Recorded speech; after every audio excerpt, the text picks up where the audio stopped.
আসসালামু আলাইকুম। ডক্টর খন্দকার আব্দুল মতিন বলছিলাম। আশা করি যে যেখানে আছেন ভালো আছেন।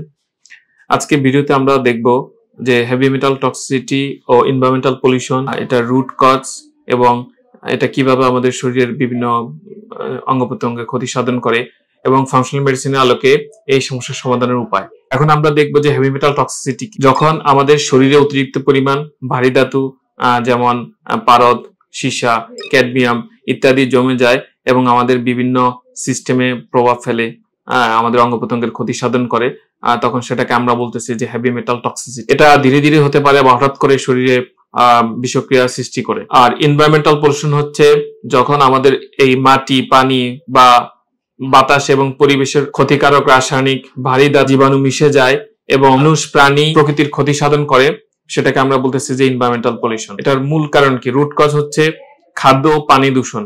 সাধারণত আমরা যে দূষিত মাছ, সবজি, ফল বা পানির মাধ্যমে পারদ, আর্সেনিক, সীসা শরীরে ঢুকে যাচ্ছে।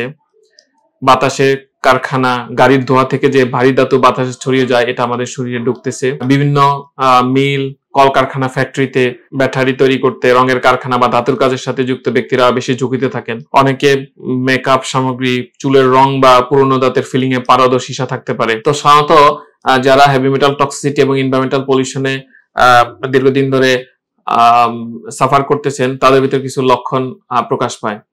যেমন তাদের খুব ক্লান্তি লাগে, যেটার কজ আমরা খুঁজে বের করি, অন্যান্য এর মাধ্যমে বের করতে পারি না, ইনভেস্টিগেশন করে। ক্লান্তি, ফ্যাটিক থাকেন সারাদিন। তা অনেকের মাথা ব্যথা হয় বা স্মৃতিশক্তি কমে যাচ্ছে।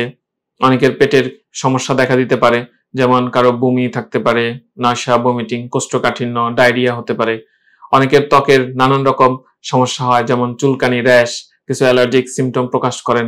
কারো একজিমা থাকতে পারে যারা বিভিন্ন কলকারখানায় কাজ করেন। অনেকের হাড় ও পেশিতে ব্যথা থাকে।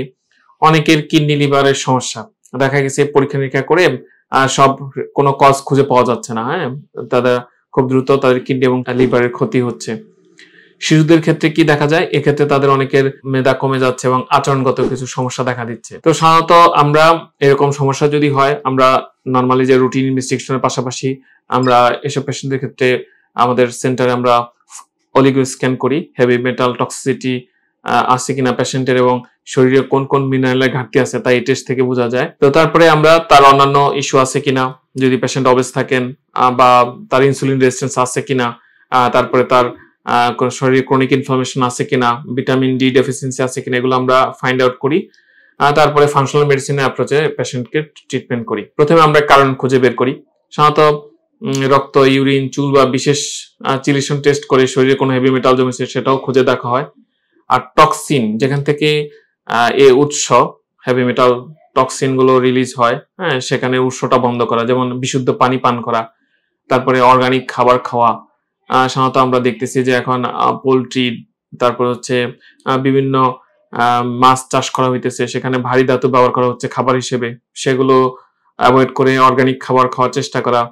তারপরে নিরাপদ কসমেটিক্স ব্যবহার করা, আর হচ্ছে দূষিত পরিবেশ এড়িয়ে চলার চেষ্টা করা, আর শরীরে কিছু ডিটক্সিফিকেশন প্রক্রিয়া চালু করা। আমরা সাধারণত বলতে থাকি যে বেশি বেশি পানি পান করা, সাধারণত ডিহাইড্রেশন যাতে না হয়।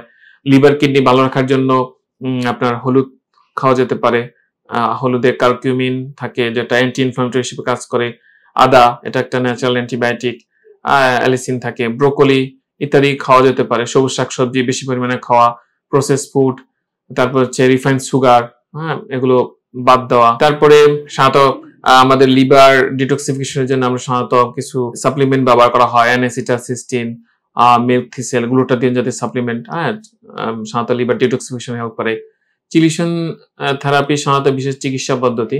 এটা কোনো ক্ষেত্রে আমরা সাধারণত ডাক্তারের পরামর্শ ছাড়া নেওয়া নিষেধ। এটা যেমন ইডিটিএ বা ডিএমএস, এগুলো দিয়ে শরীর থেকে ভারী ধাতু বের করা, পুষ্টির ঘাটতি পূরণ করা।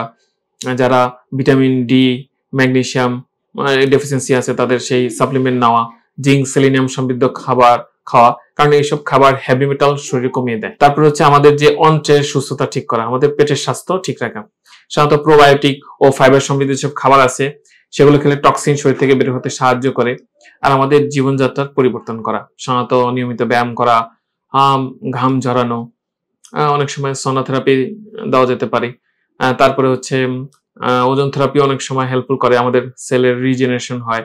তারপর হচ্ছে পর্যাপ্ত ঘুম ও স্ট্রেস কমানো। আমরা যেন দৈনিক সাধারণত ৮ থেকে ১০ ঘন্টা ঘুমাতে পারি এবং স্ট্রেস, হ্যাঁ? আমরা যে স্ট্রেসফুল লাইফ লিড করতে সেটা থেকে বেরিয়ে আসতে পারি। সেজন্য আমরা বলি ইয়োগা, ব্রিথিং টেকনিক, হ্যাঁ? বা নিজ দৈনিক অনুশাসন মেনে চলা। তো ফাংশনাল মেডিসিন হচ্ছে প্রথমে পেশেন্টের রুট কজ বের করে, পরিবেশ ও শরীর পরিষ্কার করে, তারপরে পুষ্টি ও ইমিউন সিস্টেমকে ঠিক করে রোগ প্রতিরোধ ক্ষমতা বাড়ায়। তাতে করে মানুষ ধীরে ধীরে হেভি মেটাল টক্সিসিটি, এনভায়রনমেন্টাল পলিউশনে আক্রান্ত হলেও এটা থেকে সে বের হতে পারে। আমাদের এই ভিডিওগুলো জনসচেতনের জন্য তৈরি করা। আপনারা চ্যানেলটা সাবস্ক্রাইব করবেন, লাইক দিবেন, শেয়ার করবেন। আর আপনাদের যদি কমেন্ট থাকে তাহলে সেটা আপনারা ইনবক্সে বলবেন, আমরা এটা অ্যান্সার দেব।